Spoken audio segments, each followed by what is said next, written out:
বোনেরা, নিজেদের অধিকার প্রতিষ্ঠার চলমান এই আন্দোলনকে চূড়ান্ত বিজয়ের দিকে নিতে হলে যার যেভাবে সম্ভব সেভাবেই নিজের অধিকার আদায়ের পক্ষে ভূমিকা রাখার এখনই শ্রেষ্ঠ সময়। সুতরাং অন্যায় অবিচারের বিরুদ্ধে প্রতিবাদ বিক্ষোভ মিছিলে অংশ নিন। কোনো রাজনৈতিক দলের মিছিলে অংশ নিতে না চাইলে নিজেরাই নিজ উদ্যোগে মিছিল বের করুন, আওয়াজ তুলুন। এবার আর ছাড় নেই, ভোটের অধিকার ফেরত চায়। এটিই আপনার প্রতিবাদ হোক, এটিই আপনার প্রতিবাদ। হতাশার কিছুই নেই, সামর্থ্যের সবটুকু দিয়ে আমরা ঐক্যবদ্ধভাবে মাঠে থাকলে বিজয়ের মাসেই হয়তো গণতান্ত্রিক জনগণ আরেকটি বিজয়ের সুখবর পাবে ইনশাল্লাহ। শুনলেনই তো কি বলল তারেক জিয়া। তিনি যেন লাইভে এসে আনঅফিসিয়ালি যুদ্ধের ঘোষণা দিয়ে দিল। লড়তে হবে এই অবৈধ স্বৈরাচার এবং ভোটচোর সরকারের বিরুদ্ধে।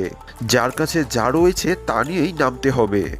কোনো রাজনৈতিক দলকে সাপোর্ট করে নয়, নিজেরা নিজেদের মধ্যেই দল গঠন করে এই স্বৈরাচার সরকারের বিরুদ্ধে মাঠে নামতে হবে। প্রতিবাদ গড়ে তুলতে হবে প্রতিটি ঘরে ঘরে। নিজেদের অধিকার আদায়ের লক্ষ্যে অন্যায় অবিচারের বিরুদ্ধে লড়ার এখনই উত্তম সময়।